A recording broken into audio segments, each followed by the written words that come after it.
kita juga akan diajak Profesor Kiai Haji Fahmi Basya untuk menyingkap tabir yang selama ini seperti disembunyikan, yaitu bahwa koin kerajaan Majapahit bertuliskan 2 kalimat syahadat.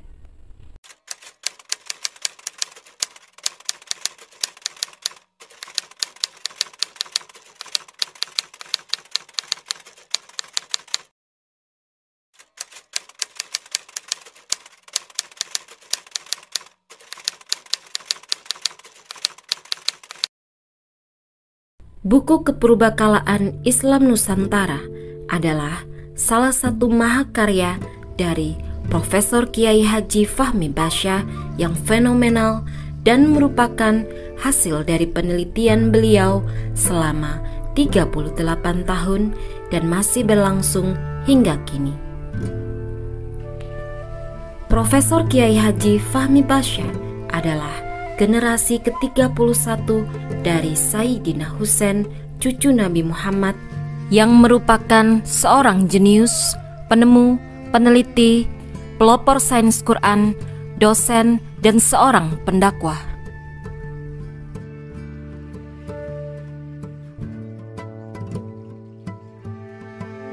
Al-Quran memulai dunia kepurbakalaan dengan mengkamuskan kata kam, yang berarti berapa lama. Kata ini dikamuskan pada kisah pemuda Kahfi yang tertidur 300 tahun dan orang yang dimatikan 100 tahun.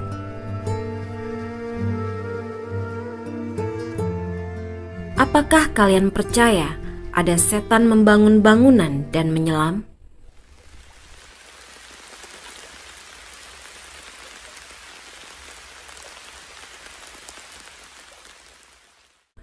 Coba kita perhatikan gambar berikut ini. Bangunan raksasa ini ditemukan di 62 km sebelah utara Jayapura di dalam laut Indonesia.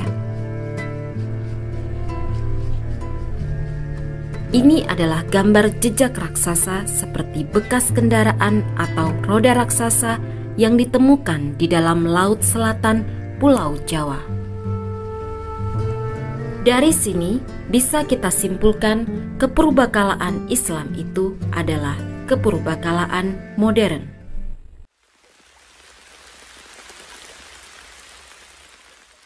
Di dalam bab ini, kita juga akan diajak Profesor Kiai Haji Fahmi Basya untuk menyingkap tabir yang selama ini seperti disembunyikan, yaitu bahwa koin kerajaan Majapahit bertuliskan 2 kalimat syahadat.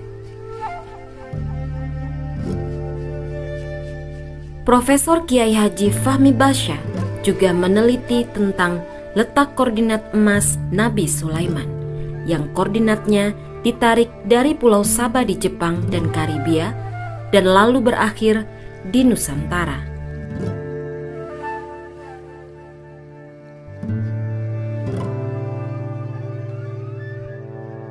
Gambar ini adalah waktu 50 yang dibagi menjadi 2/3, di mana konstanta 2/3 didapat dari pernyataan 2/3 malam.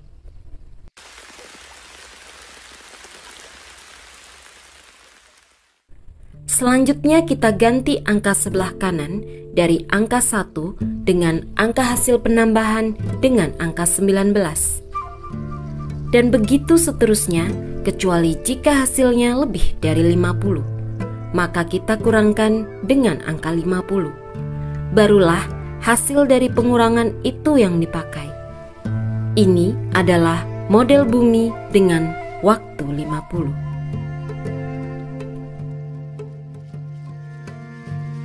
Profesor Kiai Haji Fahmi Basya memulai penelitian tentang Noah Code atau kode Nuh dari huruf Muqatta'ah yang membuka beberapa surat pada Al-Quran dan menyusunnya seperti pada gambar ini. Gambar ini adalah merupakan gabungan dari susunan huruf Muqatta'ah dengan model bumi bintang 50 simetri tadi. Angka ini mewakili jumlah mutiara huruf muqatta'ah yang habis dibagi 7. Sebagai tanda, mereka berpasangan dan berputar dari satu kembali ke satu, yang mana satu di sini adalah nomor daripada surat Al-Fatihah. Ini adalah informasi bumi berputar. Jadi penempatan huruf muqatta'ah pada nomor tertentu pada nomor surat Al-Quran telah memberikan informasi bahwa bumi berputar. Hal ini menurunkan satu definisi tentang matematika mekanik, bahwa suatu bilangan yang panjang dari A ke B dapat dibagi 7 atau 19, memberikan informasi adanya gerakan dari A ke B. Itulah model bumi, suatu penyebaran bilangan dari 1 sampai dengan 50 secara jenius pada suatu lingkaran, sehingga membentuk rangkaian bintang simetri 50 atau golden ratio 50, dan menjawab mengapa Isya dan Maghrib jamak qashar adalah 5. Sekarang mari kita hapus nomor yang nomor suratnya tidak dibuka dengan huruf muqatta'ah dan menggantinya dengan garis. Maka akan nampak pada gambar kode gerakan lingkaran atau putaran tawaf yang dimulai dari angka 15 dan berakhir di angka yang sama, habis dibagi 19. Mengapa harus dimulai dari angka 15? Karena angka 15 adalah nomor surat batu atau Al-Hijr, yang berarti batu di dalam Al-Quran, yang mewakili batu Hajar Aswad, di mana Nabi Muhammad selalu mengawali tawaf dari Hajar Aswad. Bukan saja tawaf yang dapat dibuktikan kebenarannya di sini. Melalui matematika Islam dan lingkaran Mahagelang ini, Profesor Kiai Haji Fahmi Basyah juga membuktikan putaran sa'i atau gerakan sa'i yang ditandai oleh bilangan 16 digit yang bolak-balik habis dibagi 19. Coba kita perhatikan sudut 43 dan 28 seperti yang terlihat pada gambar. Sudut ini adalah sudut molekul air, yang dua hidrogennya membentuk sudut 104,5 derajat terhadap oksigen, dan sudut pada Mahagelang ini adalah 104,4 derajat. Mari kita perhatikan perbandingan darat dan air sebagai berikut. Inilah mengapa Allah meletakkan surat Nuh di dalam Al-Quran di nomor 71. Dan di sudut air inilah mengapa Siti Hajar ditinggalkan, agar ia berlari-lari dengan semangat mencari air di sudut air antara Sofa dan Marwah. Dan inilah Noahkut atau kode Nuh.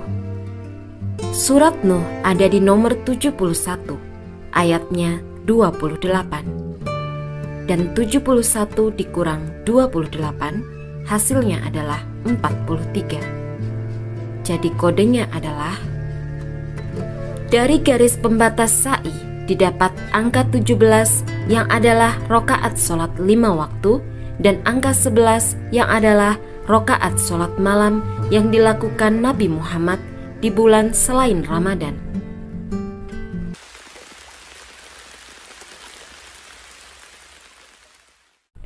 Dengan demikian, kita mendapat satu kepastian bahwa satu putaran model bumi ini adalah benar 1 malam 1 hari. Dari lingkaran Mahagelang ini, Profesor Kiai Haji Fahmi Basyah juga membuktikan secara matematis dimulainya hari atau awal hari yang adalah waktu maghrib. Witir dan maghrib terlihat seperti sepasang bilangan unik yang berurut. Melalui Mahagelang ini juga dibuktikan bahwa sholat tarawih dilaksanakan setelah sholat isya, dan jumlah sholat isya itu 4, dibangun oleh nomor 10, 28, 36, dan 43. Dan di sini terlihat batas antara witir dan subuh adalah dua permata yang mengapit angka 9. Yang mana angka 9 mewakili surat yang tidak berisi basmalah pembuka. Inilah yang sering dikatakan Nabi, tidak ada sholat setelah sholat witir, dan ini menunjukkan bahwa awal sholat adalah subuh dan awal hari adalah maghrib. Sekarang mari kita perhatikan formula 11 di dalam 23 pada Mahagelang berikut. Sains Quran Matematika Islam telah mempersatukan angka 23 dan 11 yang selama ini diperselisihkan Muhammadiyah dan NU dalam jumlah sholat tarawih dan witir mereka. Lalu di manakah Noah Code atau kode Nuh bisa kita temukan? Jawabannya ada di Borobudur.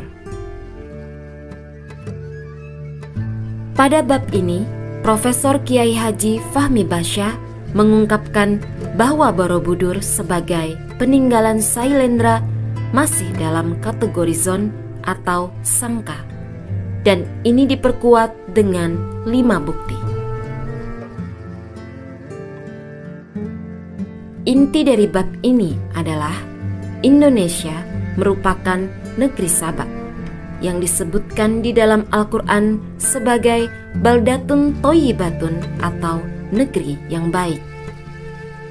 Dan hanya 3 negara yang memenuhi syarat-syarat seperti yang disebutkan di dalam ayat-ayat tersebut, yaitu Amerika Tengah, Afrika Tengah, dan Asia Tenggara. Karena 3 negara tersebutlah yang dilalui garis khatulistiwa. Selanjutnya di antara 3 negara tersebut, mengapa Indonesia lah yang paling memenuhi syarat untuk disebut sebagai negeri Sabak? Karena Indonesia bukan saja negeri yang menghasilkan buah dan tanaman yang banyak mengandung antioksidan, dan di kanan kirinya adalah hutan.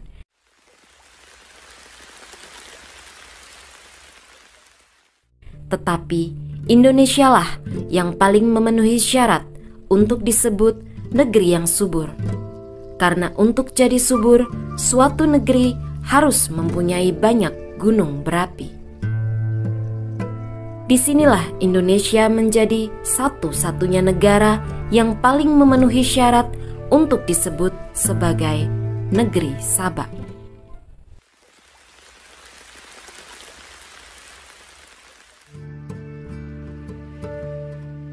Grafik Bismillahirrohmanirrohim adalah penemuan yang monumental. Ia adalah sebuah grafik dari angka 0 sampai dengan angka 1 saja yang diujikan oleh pembagian 19. Pilar yang membangun kalimat Allah Ar-Rahmanir-Rahim ini sebanyak 55 adalah merupakan bahasa kode. Karena itu, surat Ar-Rahman diletakkan di nomor 55 pada Al-Quran, sedangkan Bismillah dibangun oleh 19 pilar. Maka garis yang ditarik dari titik 19 ke 55 disebut garis Bismillahirrohmanirrohim. Angka 72 yang ada di Arupa Datuk Borobudur juga ada di Ka'bah setelah lebar dan panjangnya dibagi 19, dengan tampilan Ka'bah dari utara dan membentuk garis Bismillahirrohmanirrohim di tengahnya, yang jika ditarik sejauh 8.324 km maka akan sampai di Borobudur.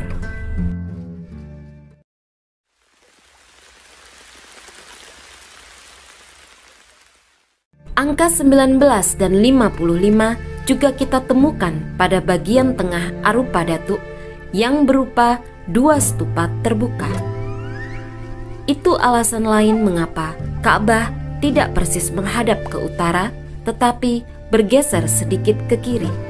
Tidak lain agar garis Bismillahirrohmanirrohim itu melintasi Pulau Jawa. Demikian sesungguhnya terbukti garis Bismillahirrahmanirrahim diarahkan ke negeri Saba.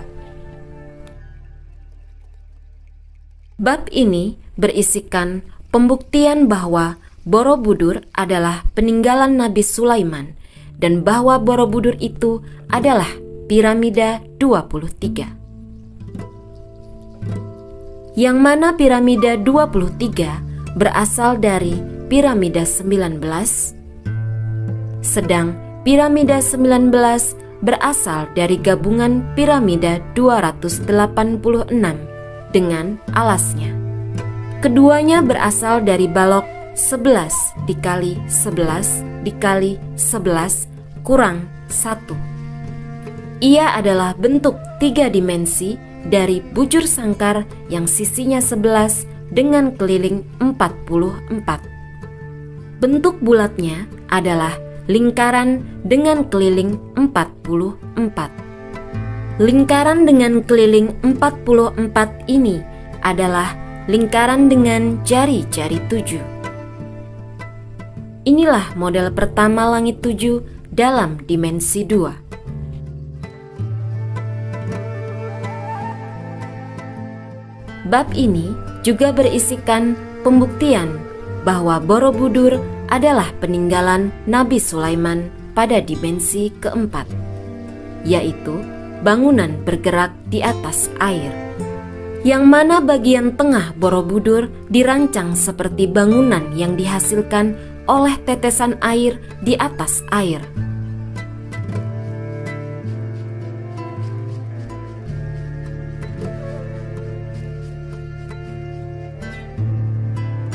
Namun, bangunan di atas air ini tidak dapat dilihat oleh mata telanjang.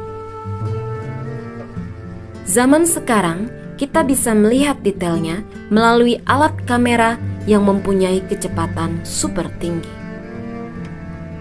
Lalu bagaimana dengan zaman dulu? Maka sesungguhnya perancang bagian tengah Borobudur adalah orang yang punya penglihatan yang sangat cepat dan jeli.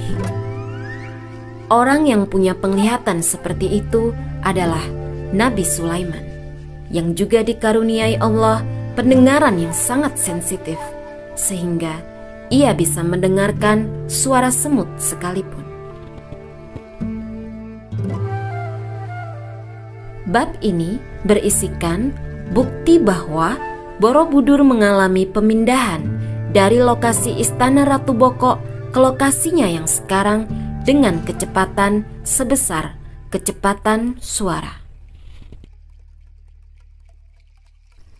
Bab ini membahas tentang relief-relief di Borobudur yang pembuatannya bukan dipahat seperti yang disangkakan banyak orang, melainkan dipanaskan.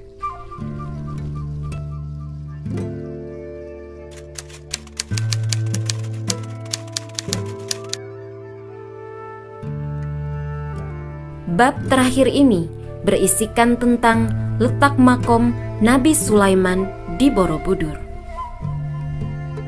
Perlu diperhatikan, yang dimaksud makom di sini bukanlah makam, melainkan tempat berdiri atau duduk atau berdiam diri.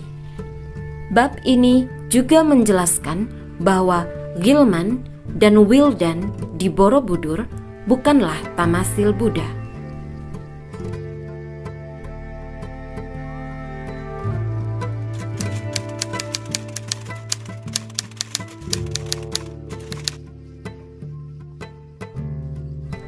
Sailendra maknanya adalah Raja Gunung.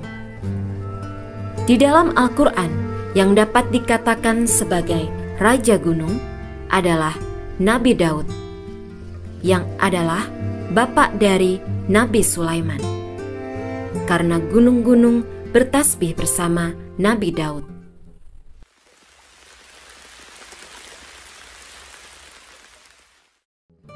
Jadi, wangsa Sailendra itu adalah wangsa Nabi Sulaiman.